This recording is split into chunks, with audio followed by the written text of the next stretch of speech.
Welcome to Clever Title Pending with your host, Brian K. Morris, independent publisher, freelance hybrid author, award-winning playwright, and former mortician's assistant. Don't send him title recommendations because Brian knows exactly what he's doing. So just sit down and look pretty as Brian K. Morris scrolls through your comments and plays with his mouse. Join him on Tuesday nights at 8 p.m. Eastern, 7 Central, for Evening Pandemonium and Moonlight Madness.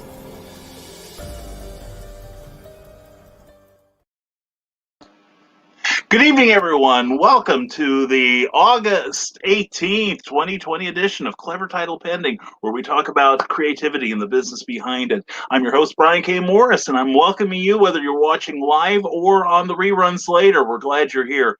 And if you're watching on Facebook, please give the page you're on a like, whether it's Rising Tide, Geek Insider, or Indie Event.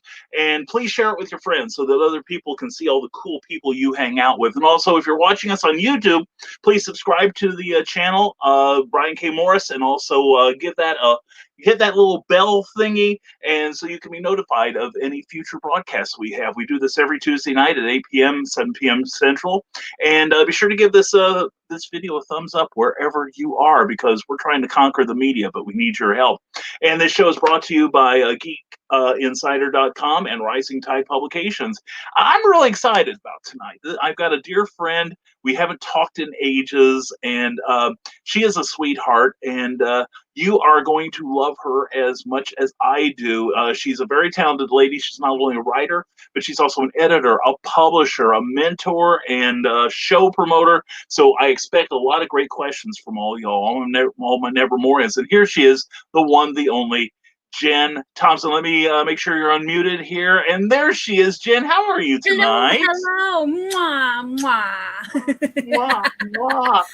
Thanks for having me. I'm doing great tonight. How about you?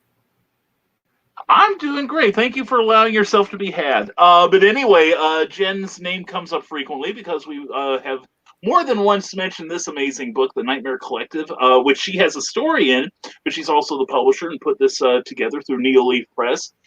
She's also a blogger, and she does the Indie Author Book Expo, which was to have moved beyond the confines of West Des Moines, Iowa, but due to the My Sharona, Miley Cyrus, Peter pandemic, there went that. But she's going to come back stronger this coming year. And this is a great opportunity to ask about what it's like to promote shows, what goes into the thinking, and also about her various literary works. And let's say hello to some people who showed up early. Trevor Hawkins, glad to see you here.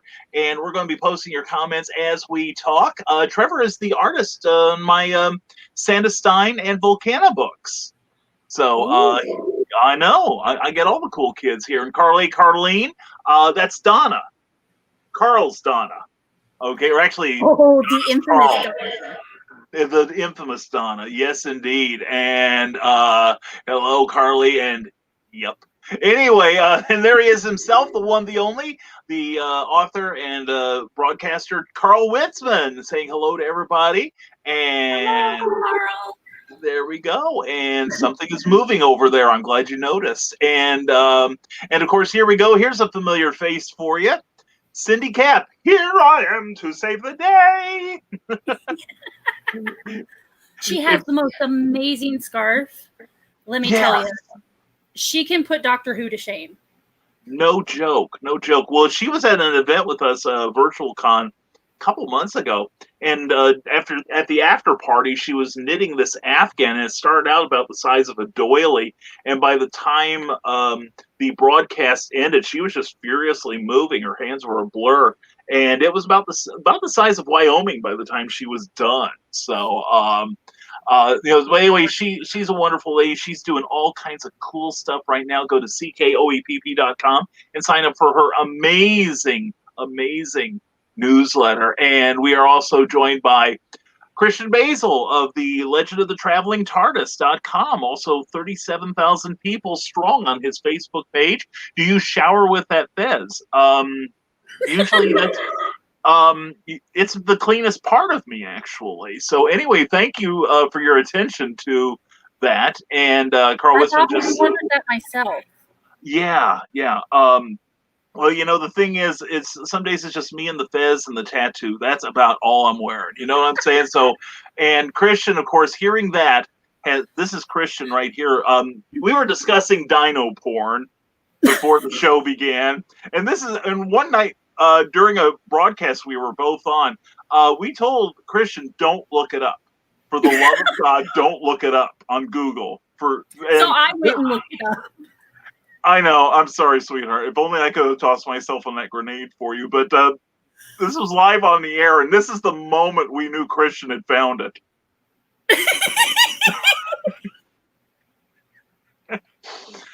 Yeah, one man's trauma. What can I tell you? Well, that's the greatest face ever. Isn't that though? He's a great guy. He really is. I tease him, an Oscar for that face? He should get an award or at least some sort of settlement. I think I've scarred the boy for life. And there's Phil Locklear, another Demon Phil himself, another great broadcaster. How you doing, Phil? Good to see you, my friend. And Charles F. Millhouse, we were discussing you. If your ears were burning, that's why. Nothing but love, nothing but love. And Carl Witzman says she's infamous. And here's someone else. Here's another writer friend of mine, Lynn Shively, also TL Shively. She is Evil Lynn to my Orko. And Douglas Deck, who should make his way to the IAB sometime. And Cindy Kep is waving at you. Do you feel the love? Do you feel the love, Jen? And there we go. And also, Bill Sarn says, good, Brian, Jen, and all the Pandarians. And that's us. And I think you froze up there. Let's see if I can get you. Nope, that won't do it. Okay. And let's see. Here we go. All right. There we go. Okay, you froze up there. I was worried about you. It's like, what did I do now? But anyway, that's the only time. I know it's getting overwhelming here, and we haven't even gotten to the questions yet. And there we go, Carl. That's great. Dino porn lives. You guys won't let it die. Paul Bush, glad to see you here. And Christian Basil says that's the greatest face ever. That's what she said. And see what kind of show we run here, Lynn. This may not be one of your favorite life choices, but anyway, high fives, girl. And Nick Tucker, who is another creative person, writer, artist, game maker. There's a new 30-foot prehistoric crocodile discovered. I don't know if that's in your bailiwick, but hello. And Paul Roof, and there we go. And perfect place to freeze. Yes, it is. But you know what? Enough of you people. You're here all the time. Jen's taking time out of her busy schedule to be with us, and I am appreciative, hon. I really am. And we got to make this a regular thing, too. So I'm going to give you the floor here, and why don't you introduce yourself and tell everybody how freaking awesome you are. How's that sound? Okay, now you're hyping me up, and now I have to live up to it. Easy. So I've been writing and publishing my own work for about 10 years now. Okay, no, 12 years now. Wow, I can't even count. You're not that old. I am that old. Hush you. The blue hides the gray. Anyway. During that time, early on, I spent about 2 years being a VP of a small publishing house here in Iowa. And then, of course, that dissolved. So I kept publishing for myself, taking the tricks that I was learning. I decided I wanted to share that with everybody, and I wanted to make independent and small press books more available, more visible to readers. So I went forth and decided I was with my local writers group and decided I was going to have a show. And we were going to support local authors that independent publish independently, or even just anybody. Books is what matters nowadays to us. We want to get people reading again and just be more humanly connected. But that, of course, went from one show to we're just finished our 5th year. It was a big success even during the COVID times. Everybody wore masks or kept 6 feet away. We had plenty of sanitizer to go around, and the goodie bags went like hotcakes, let me tell you. And so we're planning to expand that reach to other readers and writers who need help or need a direction, have a question that nobody will tell them because, in the top 5, they really don't want to answer questions or give away those tips and tricks because they don't want you to know. So what I did is I went and took my experiences, I should say, and started putting them into a blog to help people. And then combined with that, with the show, here we are, a nonprofit organization uniting readers, writers, and authors to build better books. That's beautiful. That's fantastic. And you'll notice, folks, down below, you'll see the address for her blog, IABE, Indie Author Book Expo 515 at WordPress.com. Also, check out NeoLeaf Press for a full selection of not just the books that they publish, but also services that they render for other writers. Yeah, and they are amazing people. I've met other people in the NeoLeaf organization, like Cassie and all, and I love everybody there. Now, Carl Witzman has a question. Now, a while back, you were doing some crowdfunding, which is a frequent topic of this show, trying to get a printing press, which is très ambitious, you lady. And Carl Witzman would like to know, do you still hope to get a binding machine and printing equipment someday, just in case he wins that lotto? Yes, Uncle Carl, I am. I'm contemplating other kinds of crowdfunding we could try this year or early next year, learning from obviously what hasn't worked in the last year, because 2020 really kind of sucked anyways. So we're just skipping the whole year. But really, it's building back up to that and getting more people involved. The more we spread the word about the IABE, just to begin with, the more interest we build. I'm noticing our blog numbers are going up. So from there, then I feel more comfortable putting another crowdfunding out and attempting that really awesome $40,000. Well, it's not bad. It used to be 50, so yay. Progress. we're getting somewhere. Slowly but surely, I've been saving up from all the expos throughout the year. That's great. That is fantastic. And here's a familiar face. This is sure to make you smile. We got a greeting here from Teresa Dunn. Good evening, we Brian. We were just talking about her, too. Yeah. My little protege here. And now Christian Basil, obviously he likes you because hashtag Bino Porn is love and Dino Porn is life. So. Oh my gosh, this started like a year ago with Carl. It's all your fault, Carl. You old fart. No, it's me. I will take the full blame for this. We were talking on one of the shows about the kind of genres that Amazon has, especially in the erotica field, and for some reason Dino Porn came out of my face, and since then, anyway. To be fair, I didn't hear you say it first. I saw him type it first. Okay, then it is Carl's fault. Don't listen to me. I'm elderly and forget things a lot. Anyway, Christian Basil asks, how has COVID-19 world affected your passion, and how do you work through it? That is an excellent question, and it does come up a lot on our show here. And I know it's been a challenging year for you because you had set up a number of other Indie Author Book Expo dates in other cities like Peoria, Chicago, Des Moines, and other places. And how have you gone through this? What gets you through? It's been hard. Not even going to lie. Studies have shown that a good 75% of us writers have some kind of mental illness to begin with. So me having bipolar disorder, it really put me into a rut.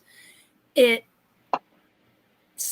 feel like it suffocated me because I'm a very for an introvert, for a hermit, I am very outgoing. And so just to have to stop everything all at once and then have 3 teenage girls in my face, it's really been a struggle.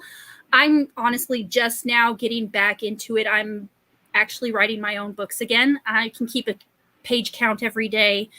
And what happens is you just have to keep reminding yourself that it's worth it. You have to get up. You have to keep moving because the world isn't stopping with you.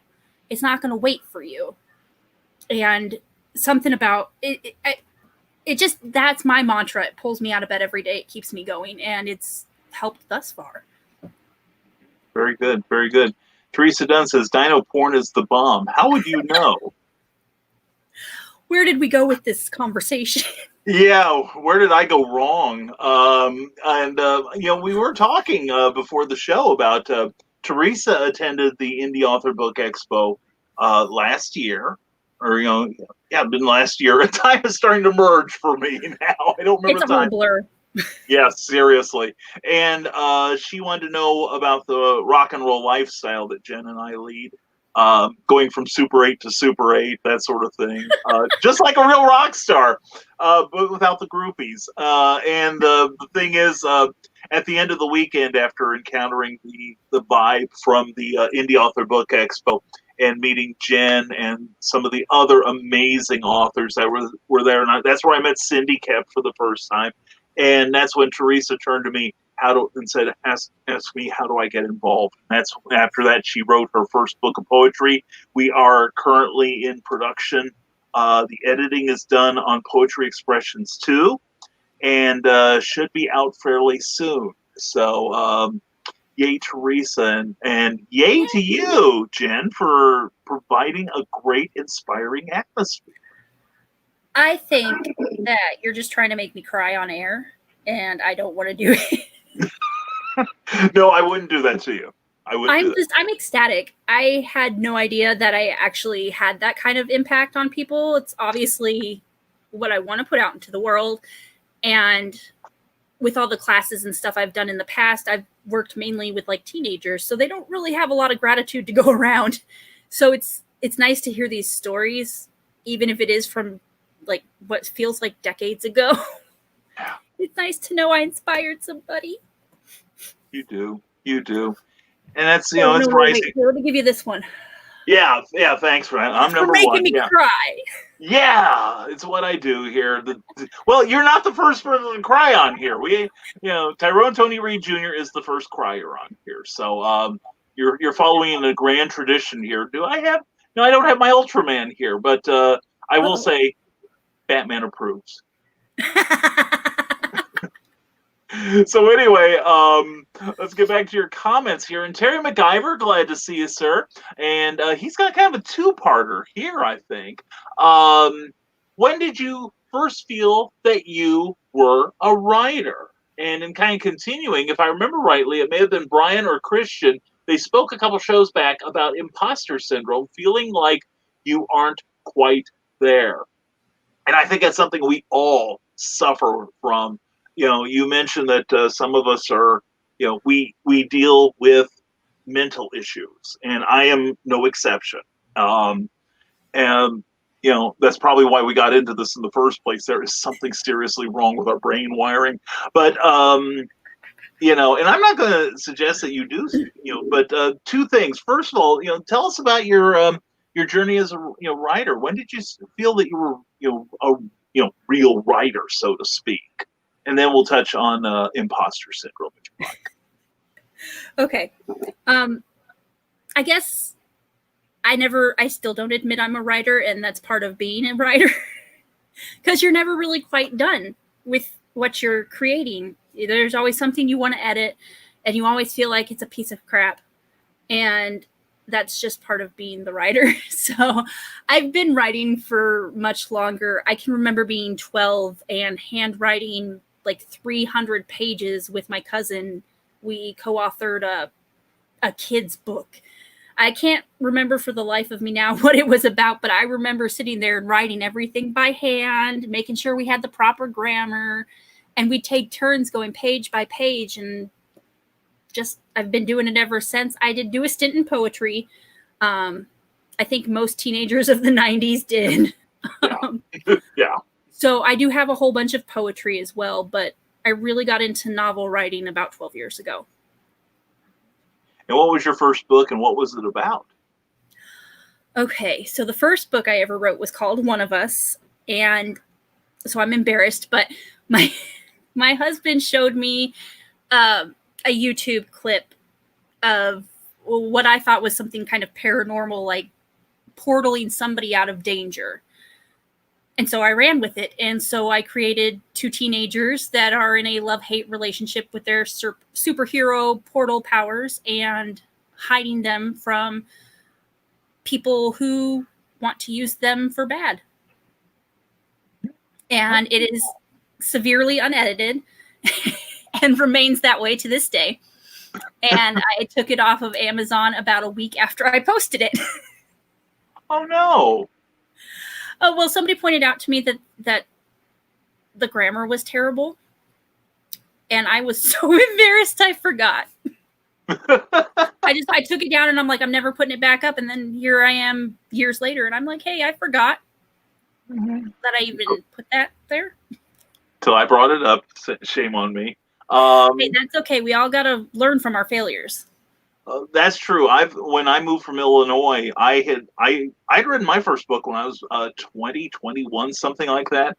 And it read like a snotty 20-year-old virgin who hadn't really had much worldly experience, which oddly enough, so just yesterday for you. Yeah, pretty much. Yeah, it's still in the editing phase. Now, why mess with perfection? Screw that. Anyway, but no, I don't have to say a good example. No, but no, when we moved from Illinois 6 years ago, I made sure that I found the manuscript. In fact, I looked for it because there is not one single redeemable idea in that whole thing, and I made sure it got destroyed because I told people I'd rather people found me in a dino porn film than have that thing surface. Oh gosh. Yeah. Drinking is encouraged on this show. Now, the next part of Terry's question, and this is something we touch on a lot on this show because it is something that I think we as creative people deal with it a lot, and that's imposter syndrome. And I admit I fight with it continually. I'm certain that you probably get it every now and then too. How do you get through it? I have to take some days better than others, right? Yeah. Right. I have to really step back from social media and take a few days just to rebuild my confidence, remind myself I am me. There's nobody like me, no matter how much I feel like somebody else. There's nobody like me, and the world would not be the same without me. True. Feel free to take that one to the bank, for sure. It's true. That's just my best advice, is just keep reminding yourself there is nobody out there like you, and you matter. Especially to people like me who just love everybody and have no regrets, except for one letter. And not even that. I have no regrets. I love everybody. Everybody has faults. There's nobody perfect. So why not just, love one another right now? Exactly. And you'll like this. Teresa Dunn says, so proud of you, Jen. Oh, now you're gonna make me cry, Teresa. Go get her, girl. Anyway, my buddy Trevor Hawkins, watching us on YouTube, asked, "How do you get energy or synergy through working with creatives in other disciplines than yours? Because as a publisher and as a self-publisher, you deal with artists, you deal with people who don't, that you don't have their skill set, which is why you hired them." And just other creatives of in various parts of production, whether it's authors or editors and stuff. Now, how do you communicate with them? How do you get that energy going with them? Is that an issue for you, or do you just fall naturally into being able to talk their language? Oh, no. That came from years of customer service training from Sears. Thank you very much. I did work for them for about a decade right out of high school, and I tell you, I can pretty much talk my way through anything. It's about listening. You have to, if you don't have the patience to listen to somebody and that you're working with and compromise and communicate properly your side of things and listen to their side of things and take it to heart, then you really shouldn't be working together. It's not a good work environment. You're not going to get your top experience out of it. That's what I would say. Just if you don't feel that connection, don't do it. There we go. And we've got a couple of questions. We're a couple of comments here from Christian and Bill Sarden, artist Bill Sarden. Glad you're here, Bill. And Jackie Nelson, glad you're here. We're not going to read them on the air, but for those of you who are watching, this these people are dragging the show down. But anyway, and we're trying to be classy. Anyway, dragging the show down is my job. Artist Clayton Merwin, who is a fantastic illustrator, says, COVID-19 hasn't affected me one bit.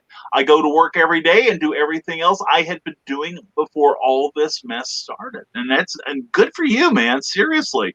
A lot of people, have let this, stymie them, stop them in their tracks. And that's why I love reading that, Clayton, that you're pushing on. And I know Jen is pushing on, getting through this, and it makes me happy. And Cindy Kemp, of course, asks, what's your next project, Jen? Definitely getting pumped up for 2021. We are going to resume, I shouldn't say resume, we have rescheduled all of our events from 2020, since we're skipping this year, for 2021. So we're going to Peoria. We're going to Chicago. I'm working on stuff in Omaha again. I'm working on Missouri and a few other places that I have a group on Facebook. I have a whole bunch of followers, and the best thing you can do is just ask them where they want you. And that's what I've been doing to get locations to pretty much bring the books to people who want them. Very cool. So that's what I'm working on. Excellent. Carl Witzman says, Jen, you're not the first person who wanted to cry about this program. Everybody cried when they saw you, Carl. Everybody. With happiness, Carl. Anyway, and don't forget tears of happiness, joy, laughter.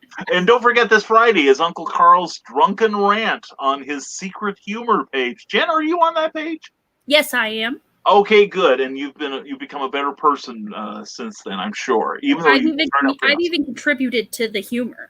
That's true. Bill Sarden would like to know, what is it about the Peter-Potamus pandemic that has made you better about your craft?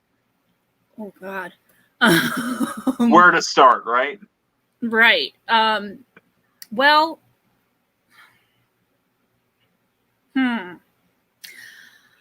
it's definitely slowed down my thought process. Instead of going a million miles a minute like my brain normally does, I've been able to slow down, process the scenes, and I feel like now that I'm getting back into writing, I'm actually putting them in a better flow because I've had the time to think them out instead of just typing to get it all out and then going back.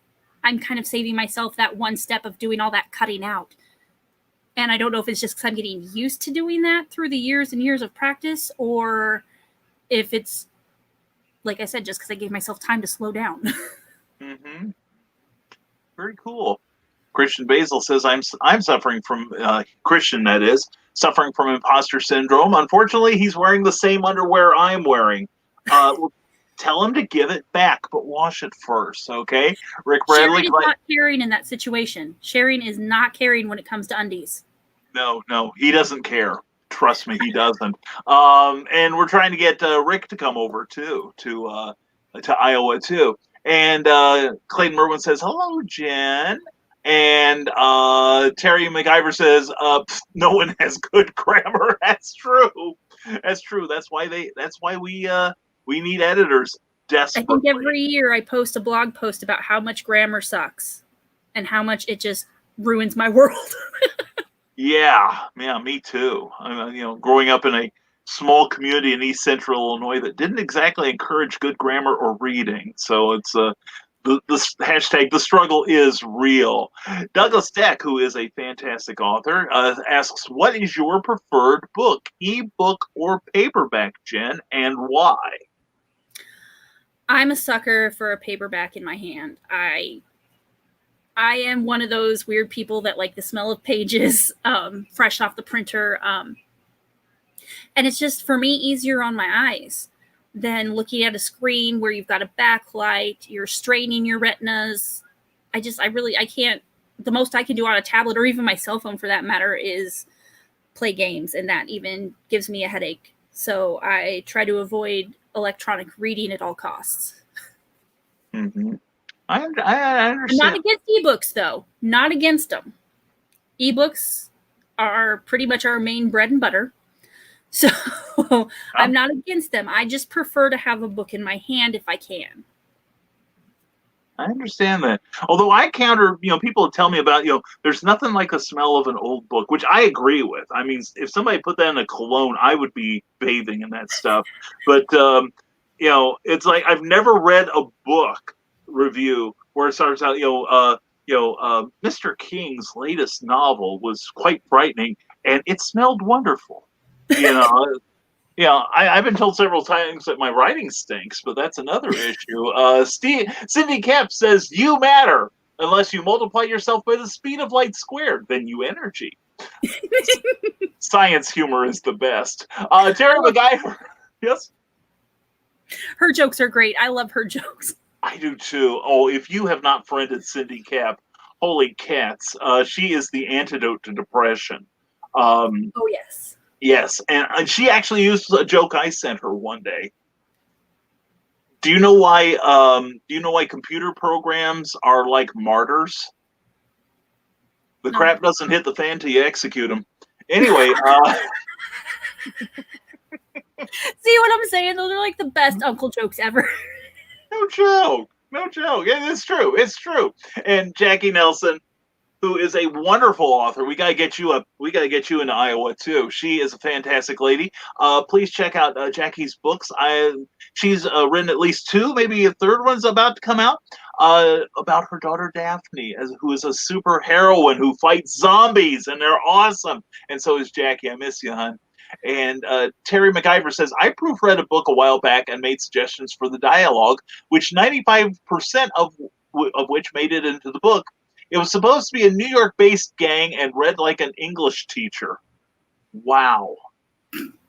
That's interesting. That's heavy. That is. Holy cats. And let's see, here we go. Cindy Kemp has a wonderful question here, as she always does. How can people help you with the bookstore/printing press goal? I know you haven't given it up. So what can people do if they want to get in on some of that sweet publishing action here? Well, definitely keep posted for the next crowdfunding, whatever means I choose to put it through. But then there's always a link to, I believe, a link to PayPal me on my Facebook page for my books. So J. Thompson Books. You can definitely donate there. Go out and buy some of the books, like the anthologies that we ran in 2019, The Nightmare Collective, and With Friends Like These. Yeah, that book right there. That one. Yeah, Really?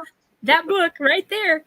Oh, yeah. You can go out and buy those paperback through Amazon or ebook through Amazon, and all the proceeds from those Amazon sales go straight into our bank account. Fantastic. And then, hopefully some interest from the bank will boost us. Nice. Very cool. Well, Bill Sarden says, Aldous Huxley once said that a bad book is as much of a labor to write as a good one. It comes as sincerely from the author's soul. How's that for making the show more classy, Brian? It had nowhere to go but up. Anyway, but thank you for that. And Phil Locklear says, "I would ask a question, but I don't want Jen to cry more." See, they're looking out for you. They're protective of you, hon. I'm not a big baby, I promise. I'm a crier around here. I swear to God. I live in the Bat Cave. I can't cry. Oh, okay, yeah, and I tell people I cry when Doctor Who is on. The music swells, K9 gets destroyed. I'm sitting bawling like an infant. Let me tell you, I do not cry for Matt Smith. I sit there and just. Yeah, I'm pretty sure I know what you do for Matt Smith, or would. But anyway,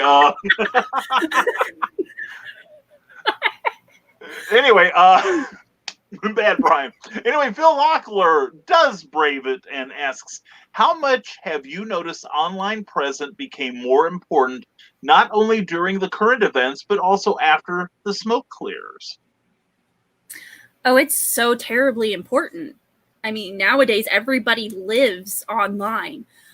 No matter what route of social media they take, everybody lives online. So it's extremely important to your writing career, or however you want to put it, your author career. Writer's the first thing that comes to mind. So however you want to proceed with your career, you need to keep relevant to the times.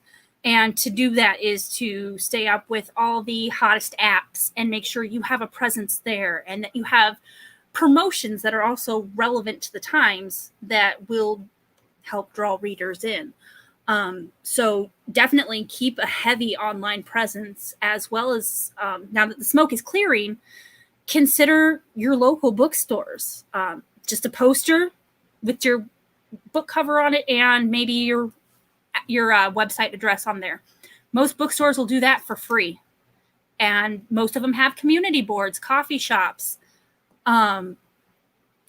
grocery stores. I know Hy-Vee has a community board where you can just go hang up a poster for anything you want. And believe it or not, people actually do stop and look at that while they're shopping. If it's eye-catching enough, you're going to end up getting more sales that way. So definitely keep your presence strong online, no matter what's going on outside. That's true. And when you put up that poster idea is fantastic. And be sure you put a QR code on there too, so people can shoot that their phones and go straight to your sales page or your website. You can even get those QR codes shaped like little open books. Oh yes, I've seen those. Just Google it. There's a free app. You could just do it right there, whip it up, and you can put whatever shape you want on there. They've got millions to choose from. It's just freaking amazing. That's fantastic. That's fantastic. And thank you for that question, Phil. It was a great one. And Rick Bradley, who has a horse in the race here, says, hey, there's this really awesome book you all should get. This horror anthology by Jenn Thompson should be on your shelf. The Nightmare Collective, available on Amazon. Is it just on Amazon, or is it anywhere else? It's just on Amazon as of right now, though I do have paperback copies in stock of both titles. So if you message me, I ship everything out for free. There we go.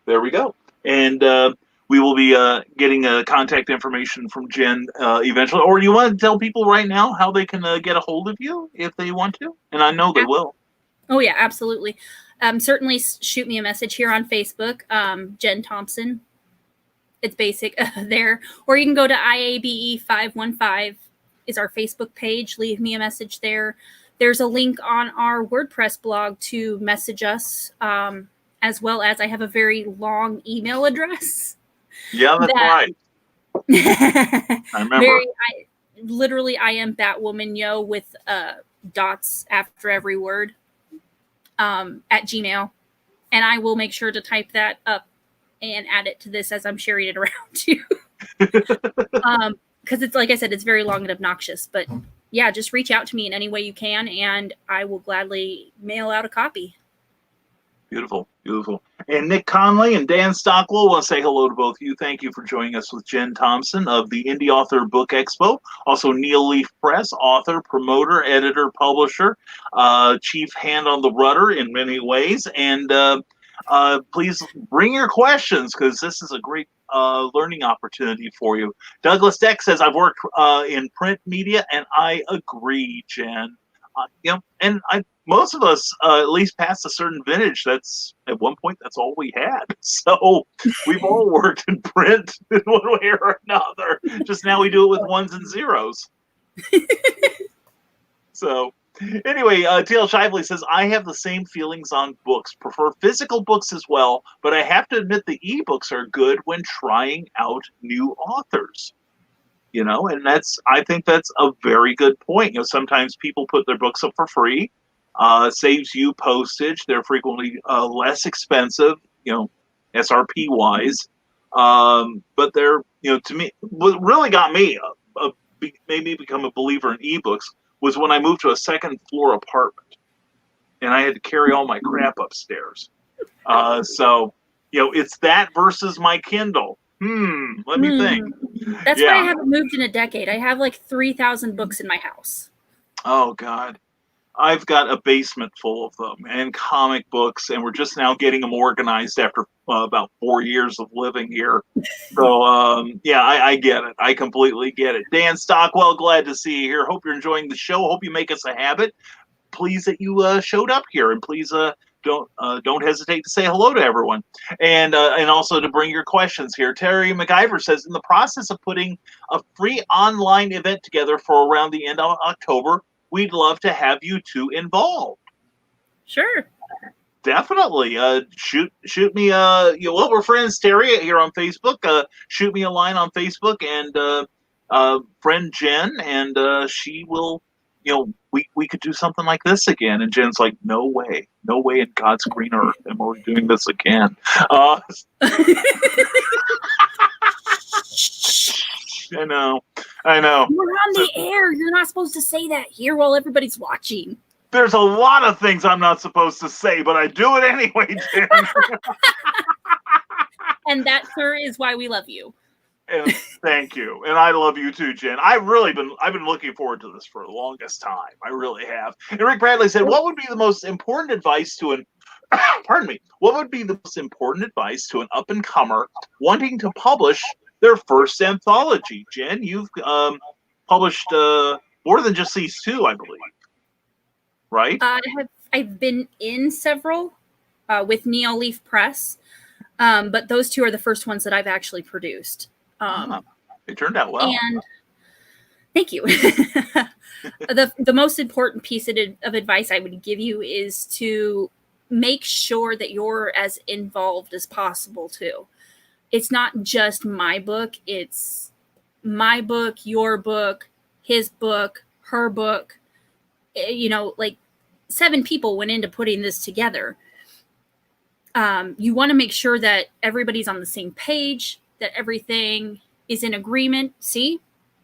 And each one of those authors are tagged on Amazon as well. So you can go to any one of their pages on Amazon and see what other books they've written. So my best advice is to just remember to spread the love. It's not just your book, it's everybody's. Very good advice. Very good advice. And Carl Wisman says, I think that Carly got one of them nightmare collectives, and she's probably a happier person as a result. And Phil Locklear would love to review it. Well, talk to Jen about it. See what you kids can put together. All right, here. We believe in creating opportunities here. Absolutely. And am I hearing an echo? I don't hear one. Okay. All right. I was a moment ago. Anyway, it's probably just the voices in my head. Anyway, yeah, Phil, please contact Jen and see what she can do to hook you up. Okay? Yeah, just shoot me a message. Yeah, for sure. And Trevor Hawkins says, so Jen, if you might be looking for some cover art. Yes, that's the man who did that. And plus he, let's see. Oh, yes, I've got other examples. When did I become Trevor's resume? Anyway, he also put together this lovely cover here, The Haunting Scripts of Bachelor's Grove, available on Amazon, as well as this book has sold in 6 different nations, 3 different continents, Sanderstein, the post-holiday Prometheus. And Trevor did this wonderful, wonderful cover. And I'm very proud of the boy. So, please, you probably need to get a hold of Jen too, and I'll put in a nice word for you, Trevor. But definitely talk to her, see if she could use some art. Now, with NeoLeaf Press, what kind of stuff are you guys working on right now? Well, mostly recovering from this year. There's that. I haven't actually talked to Cassie in about a week, and that's kind of weird. So I do need to check in on her. But as far as I know, their author, Stephen Brighton, if I'm saying it correctly, has a new cover launch coming out. Or it's coming up. Okay. It's in September, I believe. And then they're planning some more virtual events like we did before. So we can another writers conference is always fun. And then we're just getting ready. Working on promos, book covers, because Cassie does a lot of book covers herself. That's right. As well. So just kind of getting prepared for the rush of traffic we hope to have. Yeah. That you bring up something interesting about Cassie Albee, who is a wonderfully talented lady, and had a great time doing the virtual show that NeoLeaf put on, about 3 months ago, I think it was, or so? Yep. Mm-hmm. That was a blast.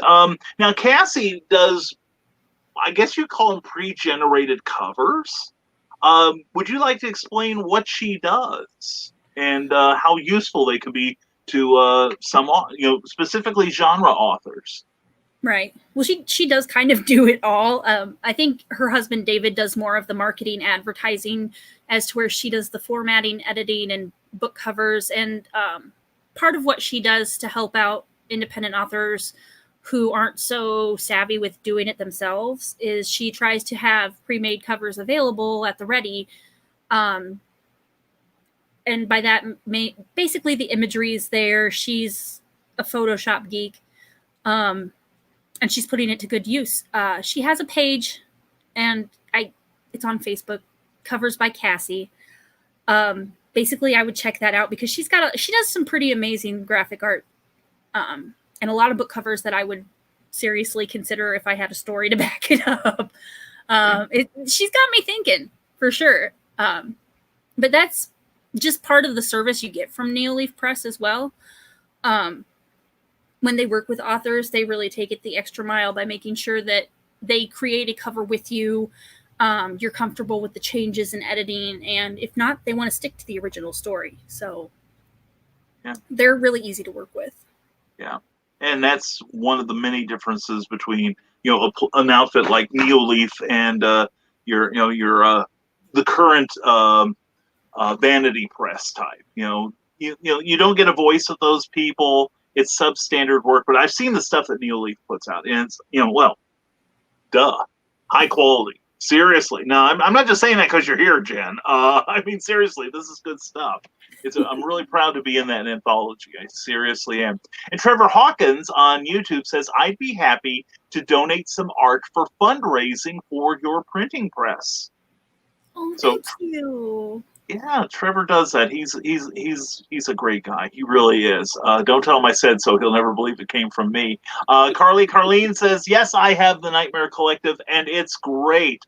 And now get the handkerchief. Rick Bradley says, I do want to thank you, Jen, so much for giving me my first chance on getting a story published. It meant the world to me. Oh God. That was his first first published work. And the thing is, it was 6 months after he made a commitment to become a professional writer. I'm not joking. Because you put that together, by November of last year, I believe. And he and I met in like August or September. We've known each other about a year. And that was the weekend he decided he wanted to join the world of professional authorship. So, yeah, that was a quick one. We rushed both of them to be done by January of 2020. So it was, and then he waited till after I published the book to tell me that was his first time being published. I'm like, no, you're kidding me, right? No. Yeah. And I'm like, oh my gosh, I feel so special. When you are, we were talking about imposter syndrome. It's like we've already pointed out people who've, been inspired by you, and you've helped them along. So I just want to help. It's not easy nowadays, especially when you're trying to do it all yourself. So what good is all this knowledge if I can't share it with somebody? Exactly. And here we go. The Comics Noob is here. Meredith Lawgren. Hello, friends. Meredith, mwah. Thank you for being here. Meredith is responsible for the look of this show. So she is our giantess. We love her. And Rick Bradley has a question here. Which author, if there is one, Jen, has influenced you the most? Wow. Don't say me. She's like, don't worry. Oh, gosh. So the author that actually pushed me into self-publishing is a majorly published author.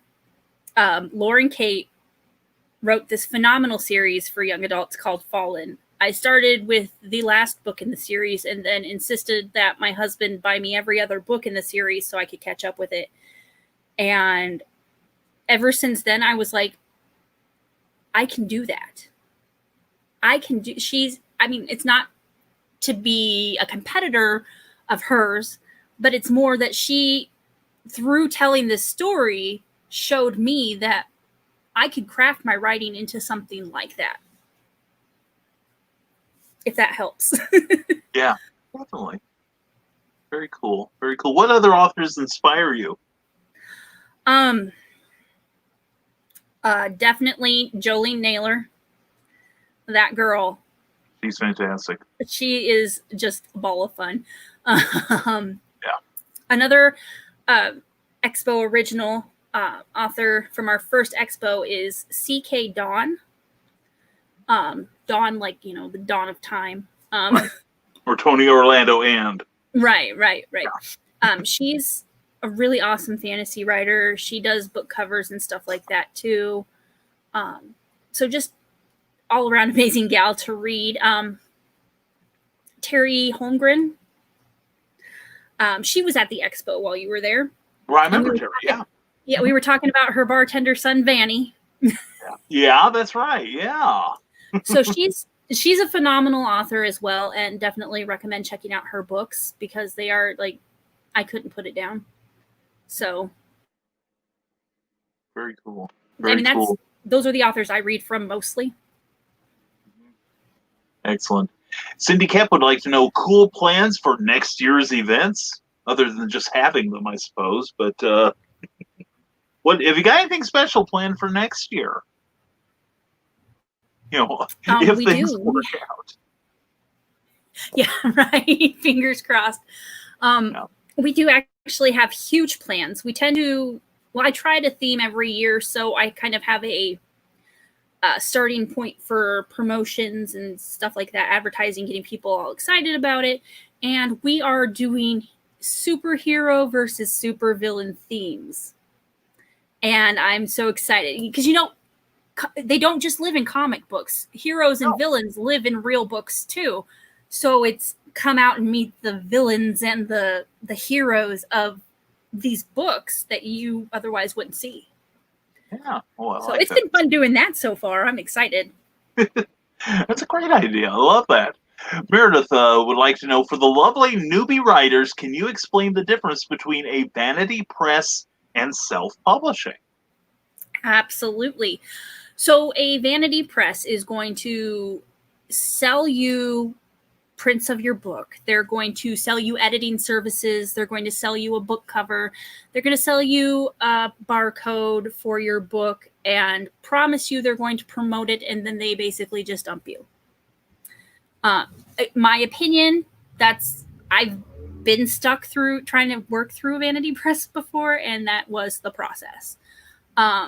They promise you're going to have all these readers and this and that, but they basically just edit your book, send you a couple of copies that you paid for, and kind of leave you hanging.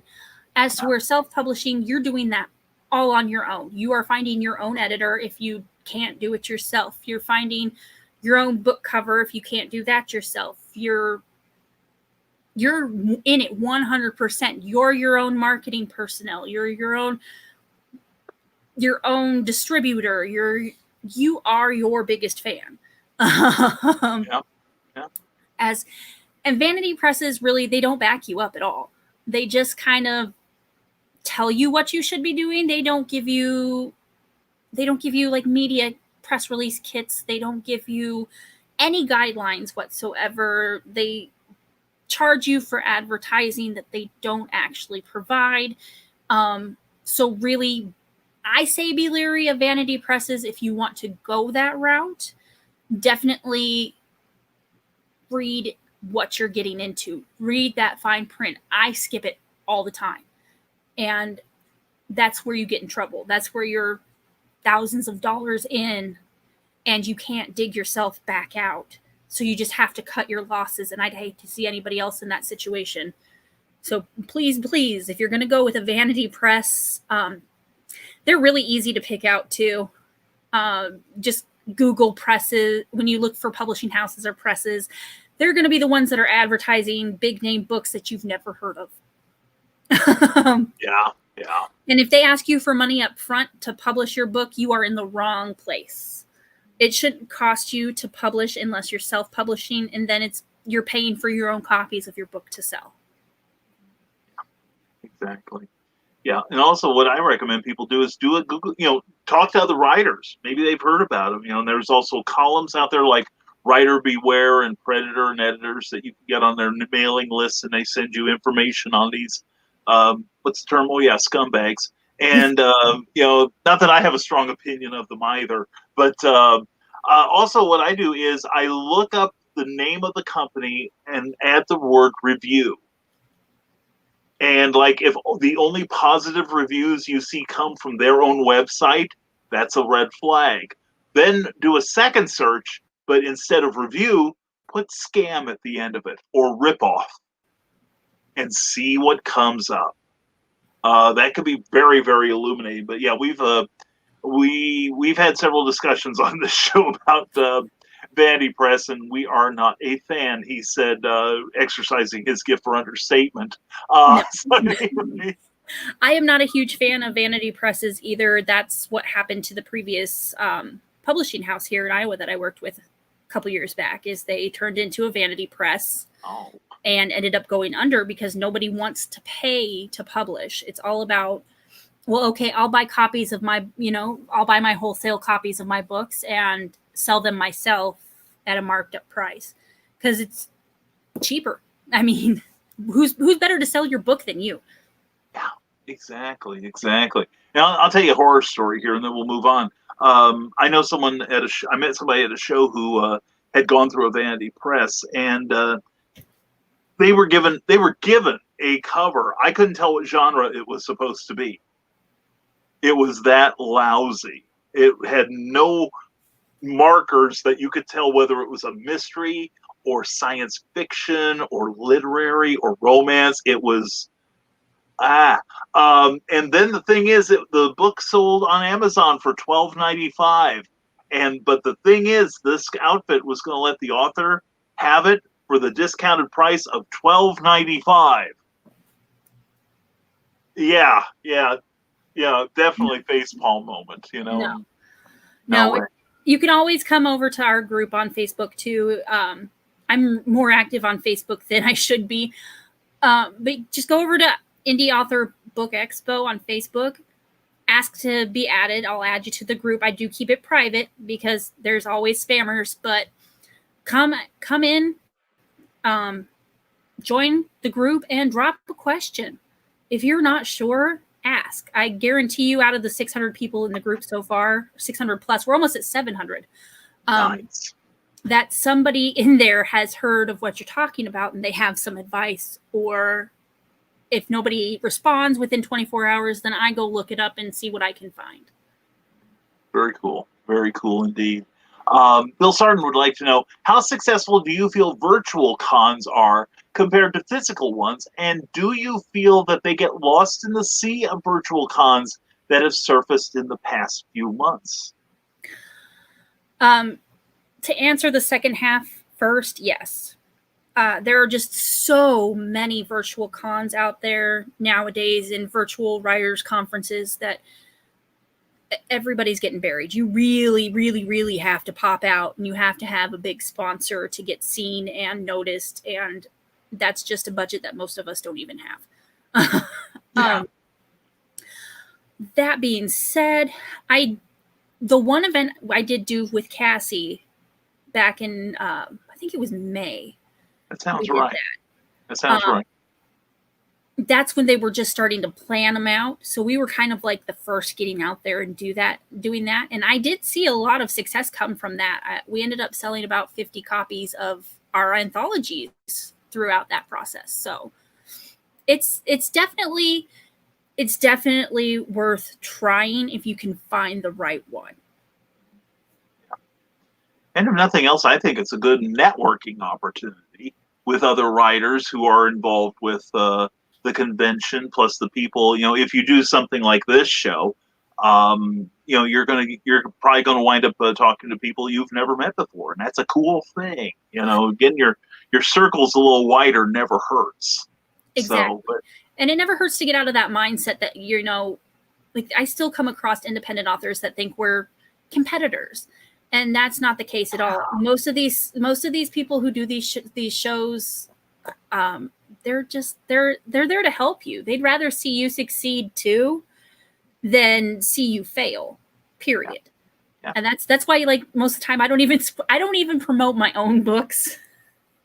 Yeah. I spend my time promoting other people's books because I'd rather see those people succeed. I'd rather see you succeed before myself, because every word deserves to be put out there and read. Exactly. And Charles F. Millhouse says, very inspirational. It's a great feeling to help others get published and to work with some talented writers like Brian, whoever that is, Bobby Nash, and Paul Burrell. Yes. Paul Burrell is a Chicago playwright, and he's one of my heroes. Ooh. Yeah, seriously. He was the guy who produced my one of my first play in Chicago. We might have to get him to our Chicago show to do a Q&A panel. I would, you and I will talk. I will I'll pay for his table to get him in there. He's a super guy. He really is. He's like I said, he keeps saying I'm his inspiration. I keep telling him it's wrong because he's mine. Especially with the whole dino porn conversation. It is. This is a lot better than that. But no. And it's kind of funny. The play I wrote was like a 10-minute play, and 6 minutes of which were Chicago Cubs jokes. And I didn't realize it, but I pull up to the theater park right in front. I'm right in front of the theater, and I'm like, yeah, this is my night. And I turn to my left, and I'm sitting in the shadow of Wrigley Field thinking, I'm going to die tonight. And it turns out they love Cubs fans are the coolest sports fans in the world because they love those jokes. They really do. So they are. A lot of people do not take jokes against their team very lightly. No, don't make Cardinal jokes. I'm telling you that right now. That's, you're better off talking dino porn with those people. That's signing your own death warrant. Yeah. Bill Sarn says, what authors did you read growing up? Oh, the classics, R.L. Stine. Later on, I fell in love with Anne Rice. A lot of Edgar Allan Poe in my life. A lot of Poe. Let's see. Who else did I have a fun time reading? I generally read everything that Reading Rainbow recommended. Just because I love that show. I was more into nonfiction back in the day. And now I'm like completely crazy and into fiction, so it just kind of lines up with my life perfectly. We also used to get highlights magazines. I used to love those things.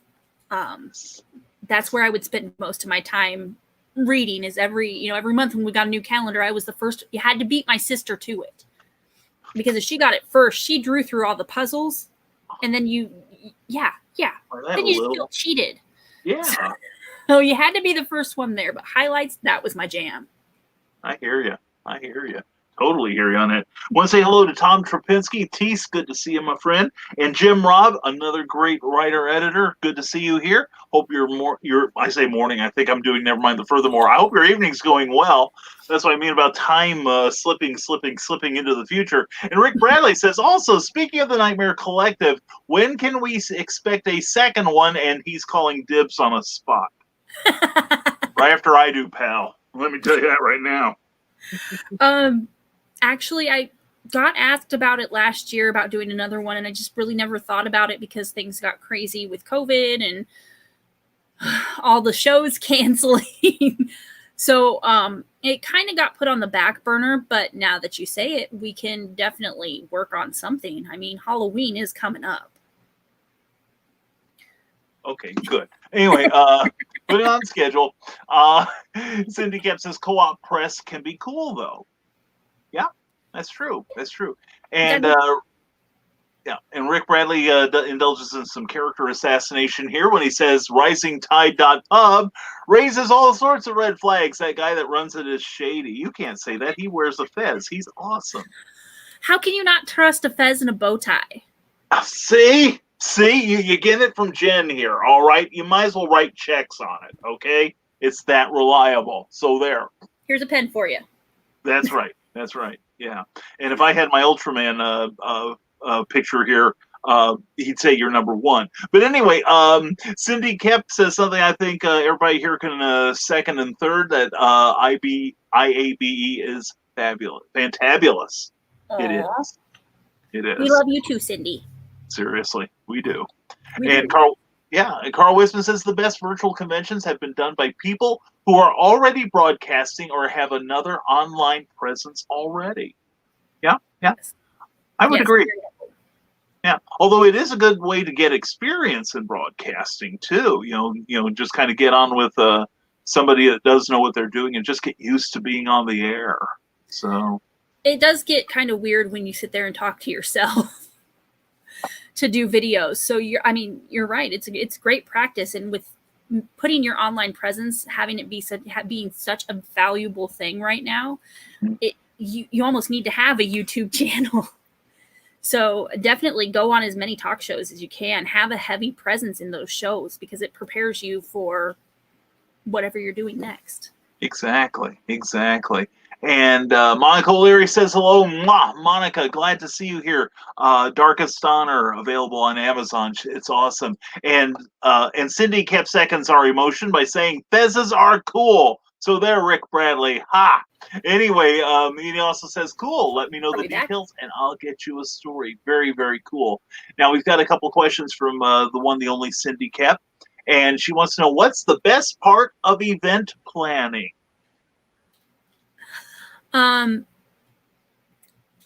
best part is the end. When it's all, it's just the planning process. When you're there, you've set up, you're showing people to their seats, you're helping them get ready for the day.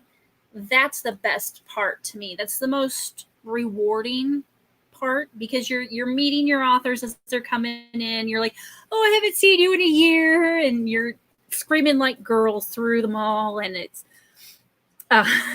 that's just the best part to me. Not only networking, but getting to see all my friends. And oh gosh, then you have to pay the bill, and that's kind of the worst part. But yeah, she does ask what's the most irksome part of event planning. So you're ahead of the questioner there, but oh gosh, my apologies. That's all right. You're precognitive. That's it. But anyway, getting back to the good stuff. We'll segue back there.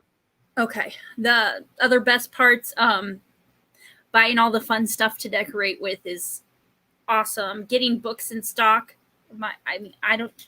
I've said this before and I'll say it again. I'm a book sniffer. So I will crack those books open and smell them the moment they arrive on my doorstep. So I know they're ready for consumption. And then I guess just being there for the authors when they need something throughout the event is really great too, because then you do feel like a superhero. Yeah. Well, I will say that IAB was one of the best run events I had done that year. Seriously. And I'm not saying that just because you're here. You know, Sure. honest. But no, you were on the spot anytime I needed something. You were there. You and your husband both, set up the place very efficiently. Felt very comfortable there. It was a great environment, very warm, and I really enjoyed my time there. So, that's why I want to come back. But you mentioned sniffing books. That's not what we do on this show. If you've watched any of them, these episodes, you know what I'm probably about to do if you've watched any of these. It's like, There's just no. There's too many germs. yeah, but I put them there, so it's okay. You're still I know supposed where to be germophobic. Well, yeah, it's probably. Well, I don't have that germ. Honest, I don't have that one. I'm fine. So, I was talking about cooties. What are you talking about? Oh, cooties. Yeah, I've got those. I've got them everywhere. That's okay. But it's when I'm going for other people's cooties. That's when it gets problematic. Yeah. Let's see. Douglas Deck says, "Wish you were closer to Nashville." I'm branching out. So, I mean, I'm open to suggestions, venue ideas, anything that I think I can make work. Well, Inbox me. I've been campaigning for Lafayette for a long time. But anyway, yeah, but Nashville would be cool. Nashville, I'm only 8 hours from there. And Christian Basil, let me go. And Christian Basil says, "Oh, so this is YouTube. Yes, you are now on YouTube, young man. Be sure to subscribe. Welcome to the wonders that are YouTube. The sound and the picture quality are better there than on Facebook. Jen, you maybe want to be writing this down and get your YouTube channel. And it's less of a hassle than Facebook most of the time. Plus, they get this signal a couple seconds before the people on Facebook. So there. Not that I'm trying to promote, but be sure to subscribe and hit that bell and be sure that you get all the notices when we come to see you on this show." And Carl Wisman, yeah, Christian, I heard they have videos over there. It's true. It's true. No way, Carl. If it were anyone but Carl. Oh my God, Carl. Carl. Oh my God, I love you. I love you. We gotta have you on. He's gonna want me on his show next. Oh yeah, there we go. There we go. Now you also need to be on his green room show where a select few are offered entry.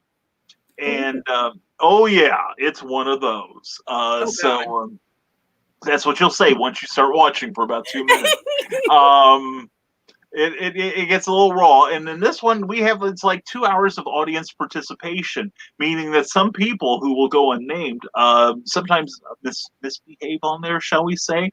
So not that we're trying to promote anyone to be on Uncle Carl's secret humor page, but contact Carl or Donna or Carlene or me, and we can hook you up, but you must not be easily offended. Yeah, that's how it works there. See, it's true. Offended at all. Oh no, not us, no. And Rick Bradley asks, "Are there any of your stories you'd like to see as movies or TV series?" Jen, what have you got that is that Hollywood should be knocking on your door about? Well, one of the first reviews I ever got for The Watcher, which is my main title out right now, was that it would make one hell of a movie.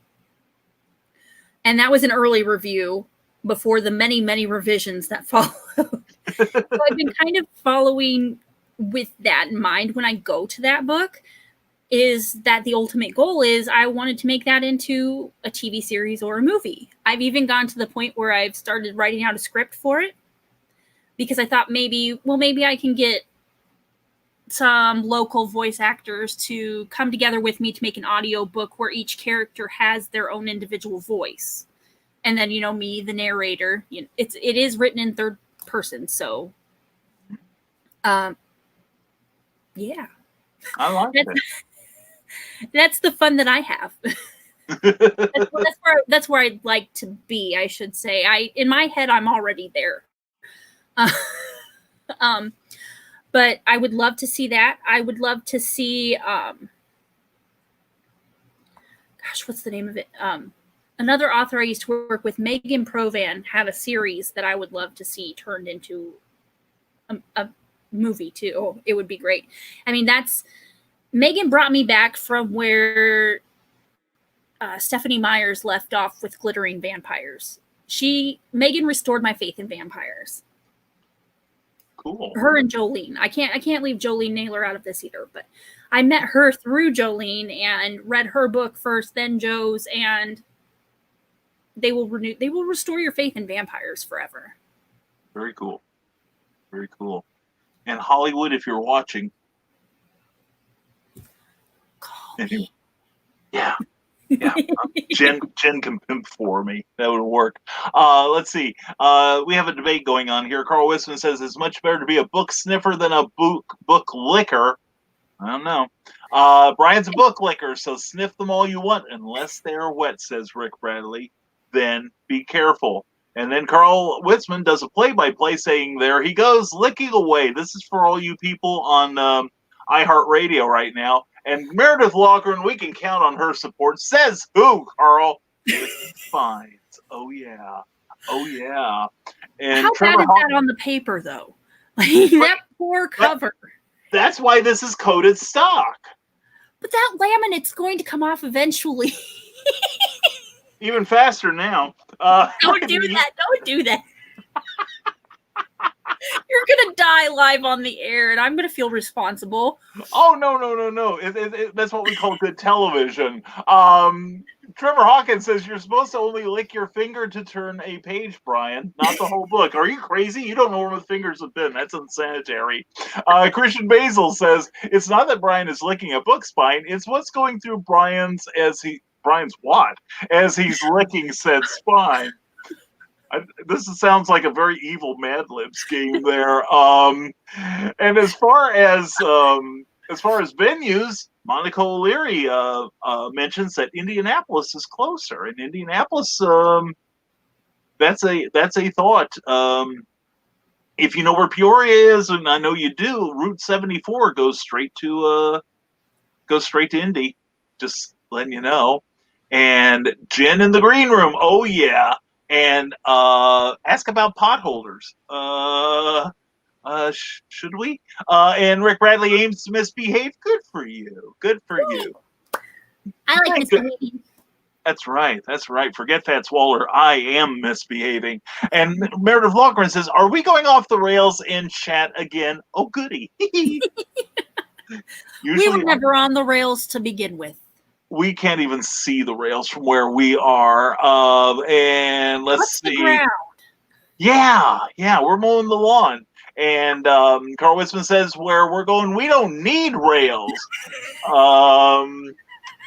Probably true, just as we're going off the cliff. Bill Sarton says, Jen, it's okay for Brian to lick his books as long as he's wearing his mask. Then the sight of it will make people easily social distance. That's true. It's been working so far. I believe if you stay about 30 feet or yards from me, we'll all be safe. And Christian Basil says, book spines taste like expensive pleather and ego. Yeah. So, and Rick Bradley says, Meredith, rails? We don't need no stinking rails. Are we having fun yet, Are we having fun yet, Jen, or what the heck, right? I have never laughed this hard on a Tuesday night, ever. Then we gotta have you back, right? Right. Yeah. I used to do this with a paranormal guy named Chuck Banks, where we'd go and talk about ghosts every Saturday night. So I'd love to get back into the habit of doing this. I love being on air. We will have to talk, darling. We will definitely have to talk. Let's see. While we're waiting for somebody else to ask questions, instead of assassinating what little character I've got. My turn? Yeah, go for it. Have at it. I have character? Yes, I thought you were going to attack mine. Well, I've got a question for you here. I have one of my questions. See, is this how much I love? No. No. Okay, tell me. No question? No question? What? Oh, and Rick Bradley says, we are here to serve laughter as much as possible. Christian Bale, or not Bale, but Christian Basil. I get the two confused. We're off rails like the ending scene of Silver Streak and with the big grin at the end of the movie. Oh, here we go. Cindy Cap has another of her awesome questions. Who's your favorite superhero, Jen? Well, I hate to brag, but I live in the Batcave. Oh, that's right. And we're kind of partial to Batman.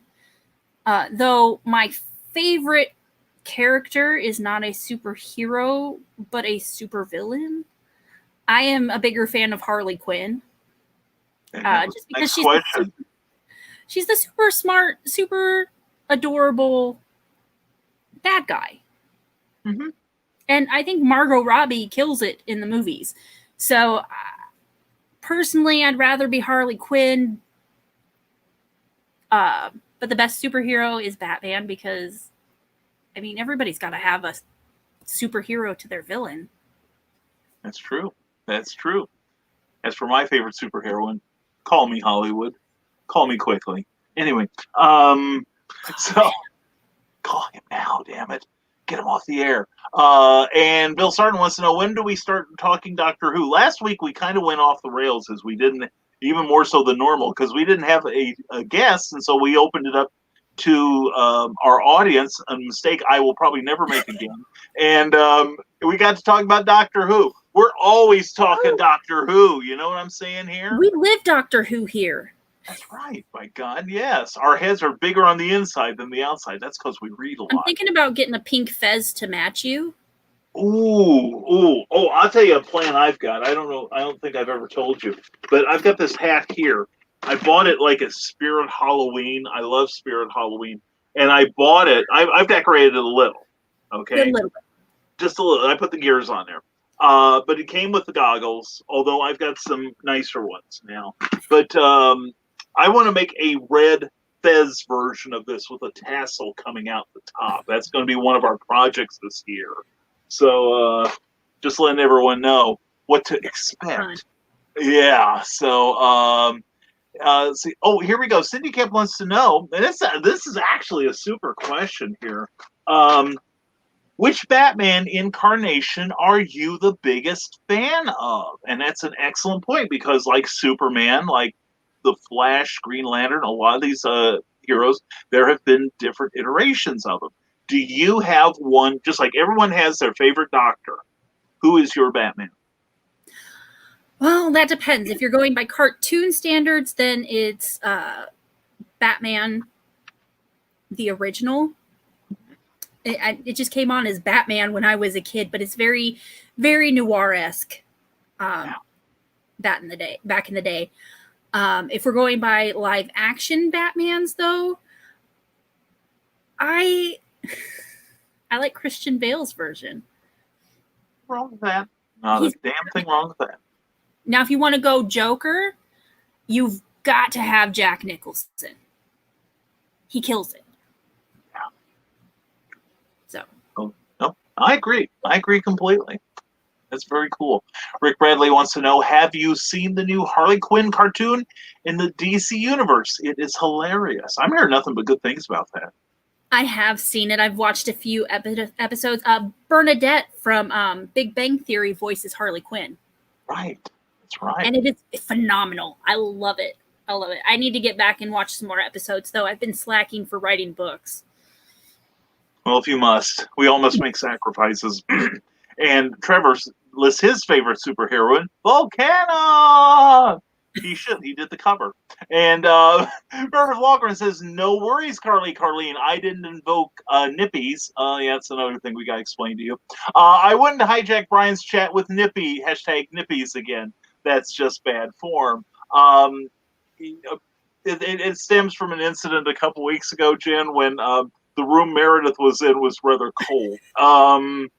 Actually, it was Christian Basil giving that radio announcer voice of his, and never mind. I'll play the. Wait a second. I should be able to get that, shouldn't I? Hold on here.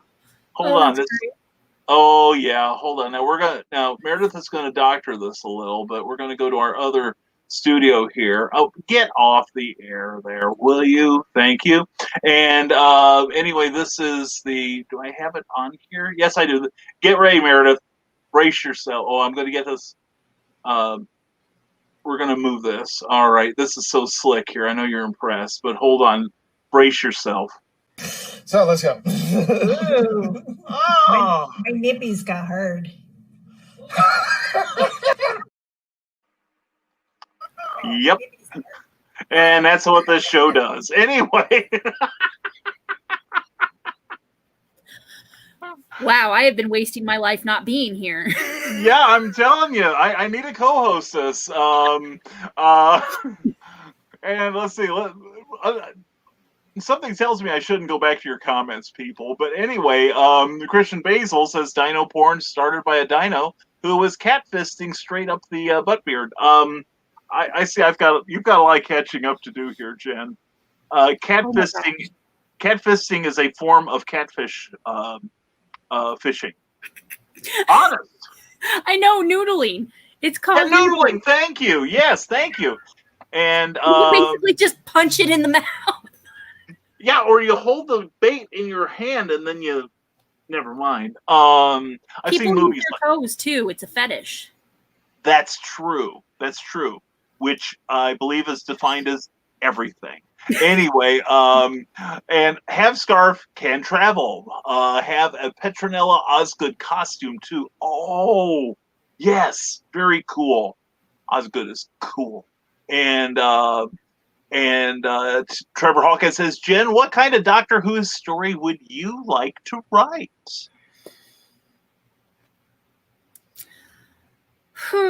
Well, definitely one that involves Matt Smith. I don't really have a thing for British accents, but I can handle his. I bet you can. As far as storyline, where it would go, it just kind of goes all over the place. One day we're here, one day we're there. I don't think I'd want to write for Doctor Who just because it seems too complicated. But I would definitely love to design a TARDIS. Ooh, nice. Ambition Put me up for that there. Any day. I will gladly build a TARDIS. Nice. Very cool. And by the way, if you like Doctor Who, please check out The Legend of the Traveling TARDIS on YouTube and on Facebook. The Facebook page has 37,000 people or so. Oh, rabid, happy fans of that great talk show. Christian runs a very good talk show in all seriousness. And he is a great guy, and he's got an amazing voice. And anyway, check out The Legend of the Traveling TARDIS on Facebook and on YouTube, and hashtag become part of the legend. See, we take care of our people here. And Rick Bradley is stuck. Anyway, and Christian Basil says, Jen, submit and be part of this madness. You'll laugh, you'll cry. Well, mostly cry, but all for the wrong reasons. That's probably true. Yeah. This has probably been a very traumatic 90 minutes for poor Jen here. Anyway, Christian Basil, have you cosplayed Jen? Now, I'm going to put a comma in there because she cosplays Jen every day. Every day. Every day. She's good at it, too. I've become a professional Jen. I even speak Jenish from time to time.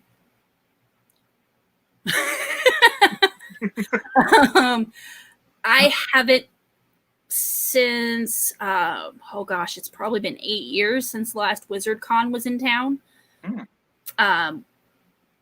We went to it dressed up as the Bat Family. Oh, nice. It was fun. The kids were really into being whatever Daddy was into, so Batman fans they were. And so we dressed up as a family of Batmans and went to the WizardCon, and I followed around some girl in a Riddler costume pretending to fight her. She thought I was strange, very strange. But that's the last time I have cosplayed. Very cool. That's really cool. Doesn't surprise me that you've done that. That's amazing. What, that I've chased people or dressed up? Either or. Oh,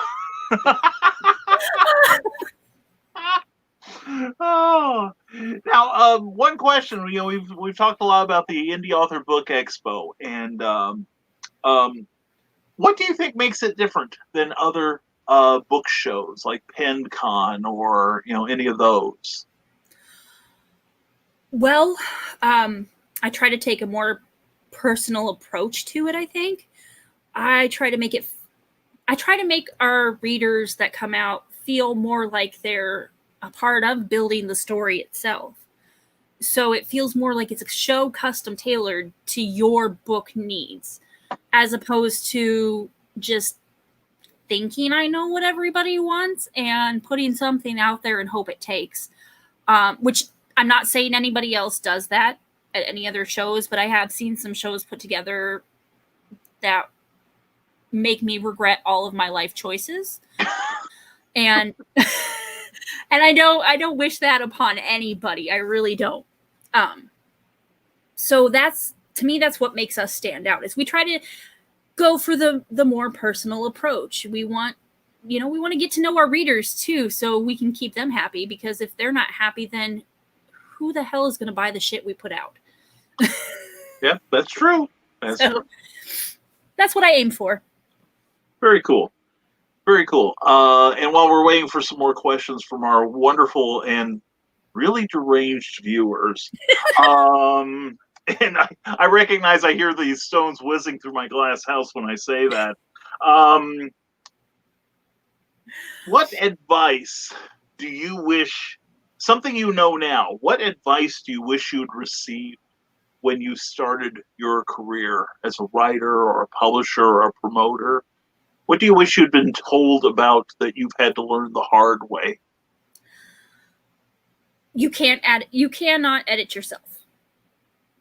I have learned that the hard way. I tried and tried and tried, and I just cannot edit. I can't edit my own work. I can't print it out, because I see those mistakes and skip right over them, because it's just the way my eyes are trained. It's my own story. I've read it about a zillion times already. Yeah. So that's the one thing I wish somebody would have shared with me first, because then I feel like my first book ever would not have only been available for 1 week. It would have had a better cover. It may have had a lot of better qualities about it. If somebody would have told me in the beginning that I was better off working with an editor and paying somebody to look at my work, and I was better off either learning how to work Photoshop and to build my own covers, or paying for covers. So I did take the Photoshop approach, and I skimp on my covers, because that's just something I've worked this long to hone in my skill for. But I never trust myself editing, ever. Yeah. Never. And I don't suggest any of you do either. You've been told. Yeah. Don't make me get cookie. Oh man, now she just pulled the nuclear option on you guys. Oh man, you're in some deep crap now. I'm telling you. I hold the giant red button. Oh, that's true. That is very, very true. Here's a question from Christian Basil on YouTube. Marketing wise, how would you separate yourself from the other guy? What do you want to let people know that's unique to you? That's an excellent question, Christian. Well, as far as marketing goes, I've stressed the importance of staying with the times. Things that I do to stand out, definitely, like, the new thing is, like, trailers for books have been out for a couple years now. But having an original soundtrack to go with that trailer, definitely working with local artists to give it its own sound, its own voice, helps it stand out above all else. Also, making sure that I have that cover. I do judge my books by their cover. If I'm going to take the time to read you, you need to grip me from the very beginning. If I can't pick up the cover, you're not going to get me to read the back of the book.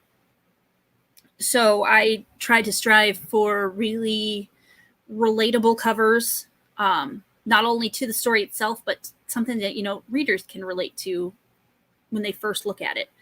And that's probably the best thing I could do to stand out from other people. That's what I recommend all the time. Reach out to some local artists, local bands that are looking for another way to put their name out there. I'm pretty sure you can, if not get a song for free, get a very deeply discounted song that complements your book well. I would definitely recommend getting to know the band and their style of music, or if you go to a high school, build a song with them, be there, be involved. That's definitely going to make you stand out. And I know I've recommended that to a couple of other indie authors from last year's expo too, that have had a lot of success with that. So that's the new trend right now, is having your individual soundtrack for your book. I like that. That's brilliant. That's brilliant. And one aspect that I also dug about the Indie Author Book Expo when I attended last year, aside from the fact that we got to do some readings in front of our crowd, was the fact that you did bring some local musicians in to perform. I thought that was incredible. That was such a wonderful touch, especially on, you know, Sunday afternoon when things are starting to wind down and we're all desperately needing to become mellow once again. So I just thought that was genius. That was sheer genius. I mean, they complement each other. Art lives in different forms, but it's all one cohesive piece. So just because I write books doesn't mean that writing songs is any less significant. So we try to promote everything. I try to include local artists and local musicians to be at our events. We can't necessarily do that at the mall in West Des Moines anymore. Yeah. They weren't too keen on how loud we were. Apparently we disrupted some businesses. The other events that we're looking into for next year, Peoria, Chicago, we're allowed to have acoustic artists in there. So if you know anybody, call me. I might be able to fix you up with some. Anyway, yeah, and also, you know, the musician might like the credit. Like, I've got a couple trailers, and I got my music off of YouTube. In fact, they've got quite a library of copyright-free music, and I was more than happy to credit the performers. You know, so it's good exposure for them as well. A lot of times that's all it takes, is they just want the extra exposure. It's a fan base they've never reached before. Yeah, that's true. And speaking of exposure, Christian Basil says, I can't cosplay Jen. There's laws against that. And they'd name a movie after me, the Texas Chainsaw Massacre. Christian is highly disturbed. That's why we love him. I'm just going to give up and call him Christian Bale. Go for it. Go for it. I'm sure he would appreciate it, probably. I'd like to be mistaken for Christian Bale. That ain't gonna happen. But anyway, Cindy Kemp, Bill Sargent will be happy to know we're not talking about Doctor Who. We're talking about Batman now. If you could do a crossover between Batman and any other comic book hero or villain, which would be your fave? Who would you team him up? Let's say you've got the entire IP catalog of the world, you know, TV, movies, other comic book companies. Who would you team him up with? Yet, I have to say it. I would team him up with Rick from The Walking Dead. Ooh, nice. They're both very badass. They're humble and nice, but only if you're not fucking with them. Excuse my language, sorry, but they go together quite well. I could see Rick hanging upside down from a rope like Batman does sometimes. Yeah, I like that. You know, one team up, this is the first time I've said it, you know, except for, you know, close friends and stuff. Given the actors at the time of the 89 Batman, the Michael Keaton one, I know who my first choice was for Batman and the Joker. Gene Simmons of Kiss. he would have made a phenomenal Joker. I don't know about Batman because his mouth is just too big. Yeah, you've got a point there, but as far as acting ability, if you've ever seen him in the Tom Selleck movie Runaway, Yeah. I thought he was great in that, and also he was in Wanted Dead or Alive, a revival of the old TV series, and I thought he was really fun in that one. And I thought that'd be fun for Gene Simmons to do, play the good guy and the bad guy simultaneously. But if you think about it, he comes with his own makeup for the Joker. Well, there you go. Yeah, and how many thousands of dollars would you save just having Gene Simmons do your movie and makeup? He'll just bring in the kids thing. Yeah, and he probably could. He's probably got a purple costume somewhere You too. gotta think smarter, not harder, people. Well, thinking that's where I'm kind of challenged there. Anyway, we think Rick Bradley's brilliant. What is your favorite Batman story and why, Jen? You would ask that. And he did. I like the classic tale. I'm mainly into backstories. I really like the backstories of the characters. That's what really reaches into me and grabs me by the heartstrings and makes me feel stuff. So for me, it's the original story of how he started to get to where he was. He lost his parents. He was now the fortunate part is he was raised by a butler with a never-ending budget. So he had a lot of privileges that maybe I couldn't relate to, but the sadness is what I related to. That deep, dark feeling is what I like most about it. And that's portrayed in just about every Batman movie you ever see or comic book you ever read. But that's my favorite part. That's my favorite story, is that backstory, that why that moment of who he became, who he was, or who he knew he was meant to be. If that makes any sense at all. Makes a lot of sense. Makes a lot of sense. Here's you talk about a touching story. There's another one I would recommend. I think it was Detective Comics 451. Not that I've memorized this stuff. But it's called No Hope in Crime Alley by Denny O'Neil and Dick Giordano. And it's one night a year in this special area of Gotham City. No one dares commit a crime because Batman is patrolling that area. Right. And it's the area, Crime Alley was where his parents were killed. And he shows up every year to put 2 roses down on the sidewalk where they fell. It's a really sweet story. Beautiful. It is seriously a wonderful story. It really is. And let's see, we've also got some other comments here. Also, Clay Merwin goes, the Batman, the Crow, the Punisher, the Shadow, and the Phantom. I would just throw them up in the air, and wherever they landed, I would take any of that. Although there have been a couple of Punisher crossovers back in the day. So. I'm a good fan of the Punisher, and the Crow was my favorite Brandon Lee movie of all times. Great movie. Seriously. So, bonus. Yeah, there we go. And now Cindy Kemp asks, "What's your favorite writing tool?" Well, when it's connected, my brain.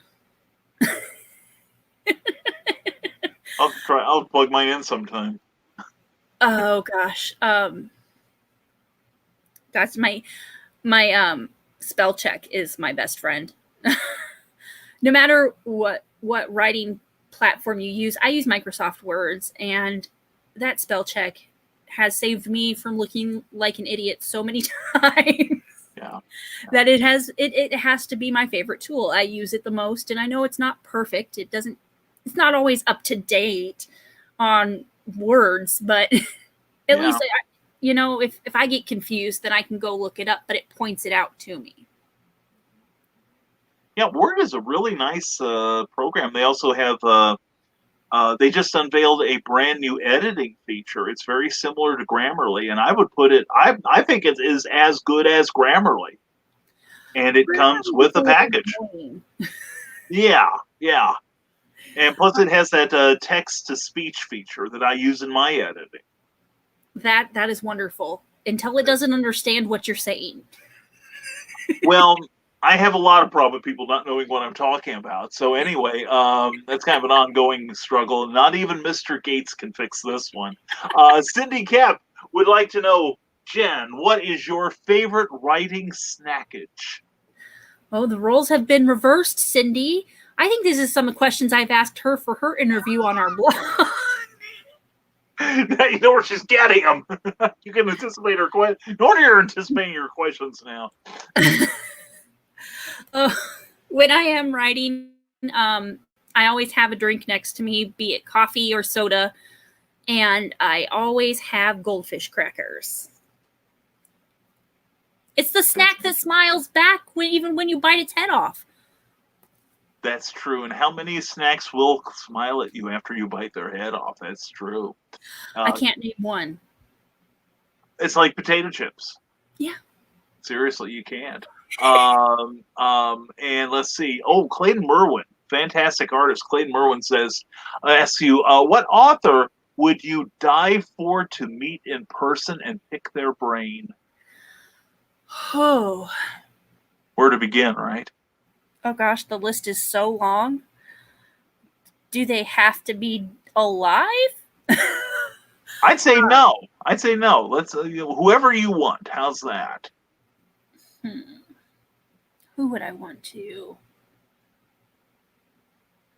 I mean, if we're going for dead people, I definitely want to talk to Edgar Allan Poe. Basically, to get a more modernized take on what I interpret his poems to mean to me. But if we're going with people alive, I would definitely be down some doors to meet Lauren Kate and pick her brain. Just for any little bits of information. I even had a tattoo from a little emblem of one of her book covers put on my arm. So I would love to meet her. Very cool. Very cool. And Clayton Merwin also suggests Tarzan meets Conan meets Solomon Kane. Wow, there's a trio to draw to. Ooh. Holy cats. That's good, Clayton. I like that. I like that a We almost need lot. to have like an epic rap battle with these characters. Oh my god, yes. Yes. Oh my god, that'd be so much fun. I'd write it. I can't rap for nothing. There is one between oh gosh, who did they do? They did the original Batman Joker from the TV show in the 60s. Oh yes. Ramiro. Cesar Romero, yes. Cesar Romero. They had somebody dress up like him, and then somebody dress up like Jared Leto from the new Joker. Yeah. And they rap battled it out. And it was phenomenal. So that's something to search YouTube for, because you gotta watch it. Yeah, and we've mentioned epic rap battles on here frequently, and there was one they did, I think, about a year and a half ago. It was Joker, beautiful Joker makeup too, versus Pennywise from It, and that was creepy AF. That was also very funny, and they also did one long ago. It was Sherlock Holmes meets Batman. I think I've seen that one too. Yeah. I swear I've seen everything on that channel. Same here. I don't think I've missed a single one. And like I said, that's not my primo, genre, but I find myself liking it more and more as I season myself. It's a great start to your morning. You get your cup of coffee, you're relaxing before you get in front of the computer, and so you watch some epic rap battles between some of your favorite fictional characters. Oh yeah. Or dead presidents. Or There we go. And see Abraham Lincoln come in on his eagle and slap somebody. That's always a good way to start the day. There's another one. My absolute favorite was the Ghostbusters meet the Mythbusters. Oh yeah. Yeah. They both threw down so hard. Oh yeah, that was it's almost like Easter. There's so many Easter eggs in that thing. So many in jokes, dialogue from the movies and from the TV show. It is Highly recommend. Highly The actors recommend. that do it, they really go all out. Yeah. Yeah, they It's do. a lot of fun. They do. It is terrific. It seriously is. So, but anyway, I think we have run out. We have exhausted our audience. We've worn them out. We have outlasted them. We have bested them in verbal combat. Jen, way to go. Well done, young Everybody's lady. ears are bleeding now, right? I'm thinking so. Yeah, with any luck. So, so I tell you what. Why don't we wrap this up in the next minute or so? Jen, I'm going to let you have the floor once again. Why don't you remind everybody why you're awesome, why I adore you so much, and where people can follow you, and tell everybody what you're working on right now. Okay, so here we go, Jen. Okay, well, you adore me so much because I run the IABE, or Indie Author Book Expo. Basically, we have a bunch of events coming up for 2021. Early registrations are out. Facebook, our page is IABE515. Our website is iabe515.wordpress.com. Shoot me a message here on Facebook. The name's Jenn Thompson. You won't find this ugly mug on the photo, though. My photo is a memorial for my father. And I am currently working on book number 2 of the Valencia Coven series, which is a follow-up to The Watcher. I'm going to start working on another anthology with the greatest people in the world. And I invite you all to join our group on Facebook. Indie Author Book Expo, spelled out, is the name of our group, and we are happy to have you. Sorry, there's a fly bugging me. But we're happy to have you, answer questions for you, help you along the process, no matter where you are. We also recommend great reads by independent and small press books. So if you're looking for something to read during quarantine, you know where to find me. Very good. Very good indeed. Jen, thank you so much for being here. I love you, and I appreciate you taking the time to be here. Love you too. Wow. Anytime. You just tell me when you need me, and I will jump in. All right. Well, we're going to discuss that. Hang around for a few minutes while I close out the show, okay? And again, all right, thanks, sweetheart. And I will take over the whole screen here because my rampaging ego demands it. Anyway, thank you again, Jenn Thompson of the Indie Author Book Expo and NeoLeaf Press. Check out the banner at the bottom of the screen. You'll see where to contact her, and also you'll be able to see her monthly blog. There's a lot of great reading and great advice on there. Thank you to everyone for coming up with great questions, whether you're watching on YouTube or on my profile page, or Geek Insider and Indie Event and Rising Tide Publications, who sponsors the show. Thank you all for your incredible questions, and I promise you, Jen will be back because we adore her. She is a treasure. And so we're going to close out the show now. Please join us next week and also don't forget, Nightmare Collective, great book here. Rick Bradley's in it, and a number of people that you've heard mentioned tonight. So check this out. All right, available on Amazon in paperback and digital form. So anyway, thank you for watching Clever Title Pending for August 18th, 2020. Please join us next week. We're going to be joined by Jason Nugent, who is a USA Today best-selling author. He's an awesome guy, and he's got quite a story to tell, and we hope you'll bring your questions for him, too. And in 2 weeks, we're going to have the great Clayton Merwin on this show. It's going to be a fantastic show. I'm really looking forward to that. So please join us next week and every Tuesday at 8 p.m., 7 p.m. Central Time, when we discuss whatever topic comes to mind, especially the ones that you come up with. So please check out our website, risingtide.pub, where you can sign up for my free monthly newsletter. I list what's going on with Rising Tide Publications, both comics and novels, my personal appearance schedule, such as it is, and we also have guest editorials as well as occasional book discounts and special offers, motivation, education, inspiration, and a couple of secret links every month that are sure to delight you.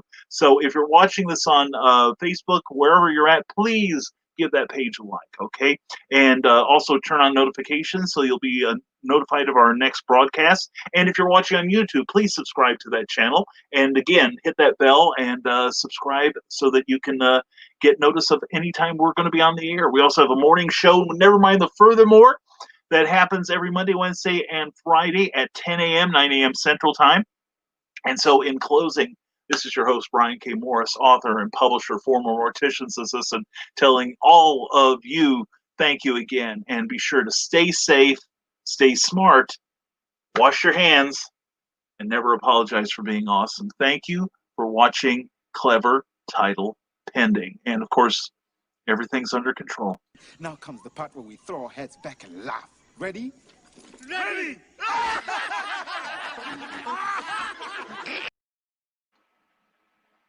Play, video, play. Thank you for tuning in to Clever Title Pending, a Rising Tide Publications and Brian K. Morris production. A member of Comic Book Advocating Network and sponsored by GeekInsider.com. Become part of our show with sponsorship and advertising opportunities. For details, contact advertising@geekinsider.com or visit podcast.geekinsider.com. The Geek Insider podcast is available on your favorite app, so please hit the follow button and share it out to your friends. Because if you don't, you might have to turn in your geek card.